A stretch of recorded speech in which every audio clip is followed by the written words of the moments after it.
Daniel, à toi. Donc on a déjà dit tout le poids qu'avait eu Daniel dans le chantier. Donc Daniel, on attend Merci. beaucoup de toi. Oui. Bonjour à tous. Donc, ce chantier, aujourd'hui, est exactement à mi-chemin de sa trajectoire, entre janvier 2014 et décembre 2018. Deux objectifs ont été fixés dès le départ. Donc, expliciter les processus d'innovation qui favorisent l'impact pour changer les pratiques de recherche, donc de l'apprentissage, et d'autre part, démontrer la contribution de la recherche au développement pour plusieurs interlocuteurs. Trois principes d'action l'ont guidé en permanence. D'une part, la co-construction, l'ouverture à l'international et la transparence. Alors, qui dit co-construction dit construction ensemble, conjointe, d'une part avec le management scientifique à l'origine, puisque nous avons avec vous sélectionner les 13 cas d'études, mais également en permanence avec les porteurs, les coporteurs du Sud, dont beaucoup ont suivi ce chantier et ont été extrêmement actifs, et l'équipe du groupe Méthodo pour, d'une part, élaborer la méthode qui a été à la base de ces cas, et d'autre part, le partenariat de façon générale. Ouverture à l'international parce que nous avons élaboré, d'une part, la méthode et ensuite fait le suivi des cas et du bilan des analyses transversales avec nos collègues internationaux. Alors que ce soit nos collègues de Wageningen, du CIGI, du programme européen IMPRESA ou encore nos collègues de l'INRA du programme ACIRPA. Donc ça, nous l'avons fait en octobre 2014 au début pour la mise en place de la méthode IMPRES et d'autre part à la fin récemment, en avril dernier, pour le bilan intermédiaire des analyses transversales.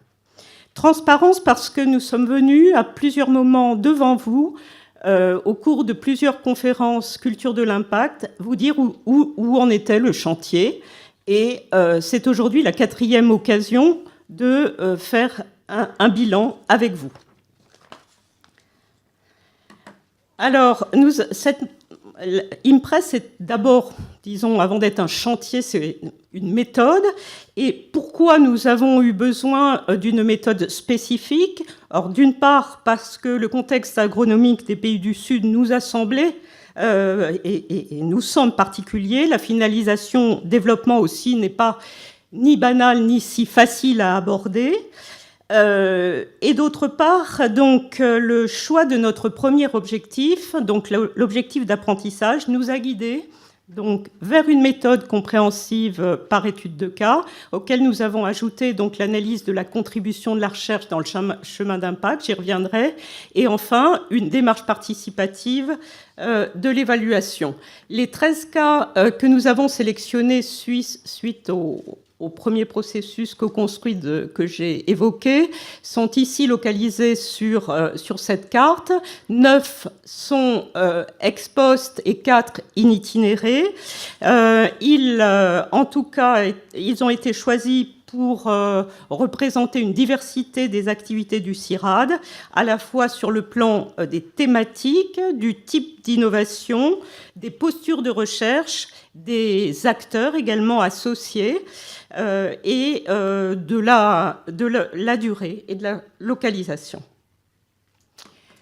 IMPRES est une méthode d'évaluation participative en 5 étapes. Les étapes donc, de préparation, importantes pour définir le périmètre, les hypothèses d'impact, de confrontation, de collecte de données, ensuite de mesure et de validation.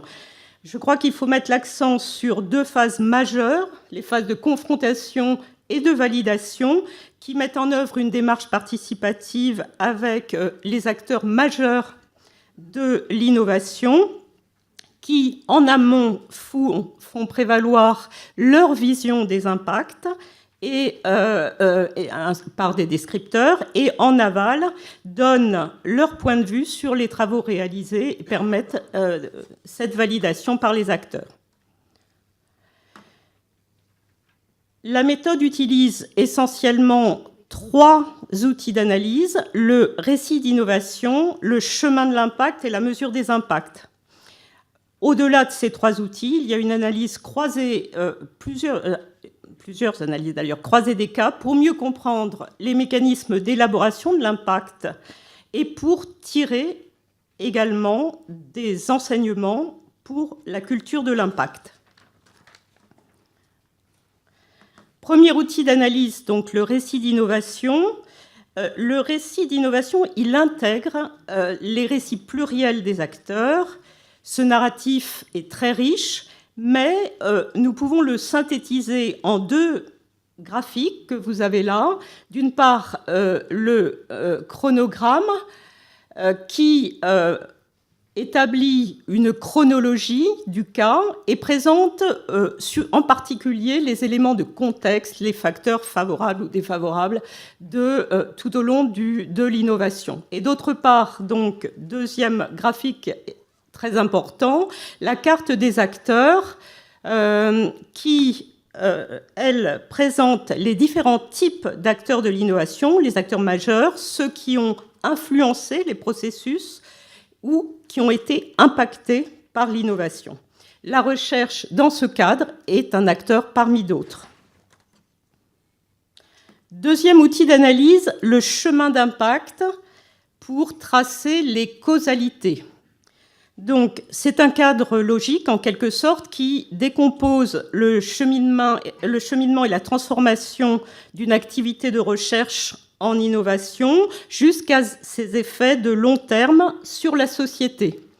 Donc, vous voyez le déroulé des inputs, les moyens, et la recherche établissant des outputs, c'est-à-dire les produits, y compris avec un certain nombre d'acteurs déjà, oh mince, je me suis trompée, à ce niveau. Ensuite, arrivant aux outcomes, c'est-à-dire des ressources générées, où la place des acteurs est essentielle, mais où la recherche, vous voyez cette flèche, est toujours présente, mais ça vous sera présenté ensuite, jusqu'aux impacts de premier niveau avec les premiers bénéficiaires et les impacts de second niveau dans le grand espace socio-économique. La complexité des interactions des acteurs tout au long de ce chemin, qui est fait de boucles et d'allers-retours, rend illusoire la mise en évidence de l'attribution de l'impact à la recherche, et c'est pourquoi nous nous sommes ralliés, comme d'autres du reste, à tracer et à documenter les flèches que vous voyez, mais pas la contribution de la recherche. Les 3 cas que nous aurons, là, qui nous seront présentés, illustreront chacun l'analyse faite de ces différentes étapes et leurs liens à travers ce type de schéma, mais ils vous l'expliqueront. Alors, 3e outil, la mesure des impacts.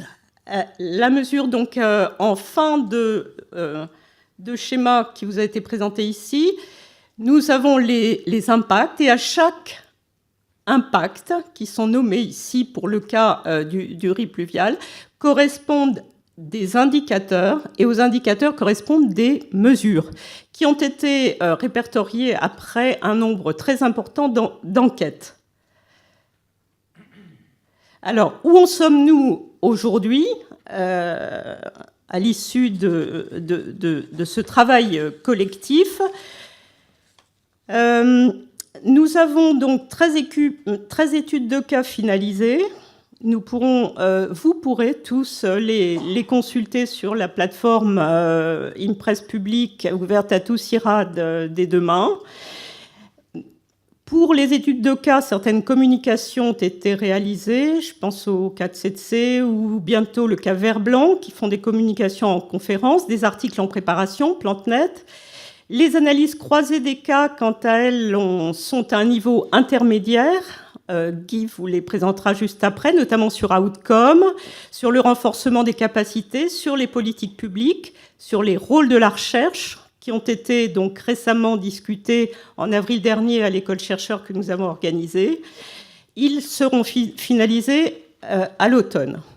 Donc 3 communications dans ce cadre ont été faites aux conférences impares organisées par l'INRA en novembre 15, à la conférence de l'IFRIS IRD-OCDE en janvier dernier et bientôt à l'IFSA la semaine prochaine. Quelle suite? Enfin, pour le volet 2 qui a été centré sur les études de cas, eh bien, place à la valorisation. Patrick nous a dit publier, c'est ce que nous allons faire. Donc, tant par des articles et par un ouvrage de synthèse cette année et l'année prochaine. Pour le volet 4, culture de l'impact, il est au cœur de l'action qui est à venir. Étienne en parlera. Et le volet 3, recherche, il démarrera un petit peu plus tard, en 2017. Voilà, je vous remercie.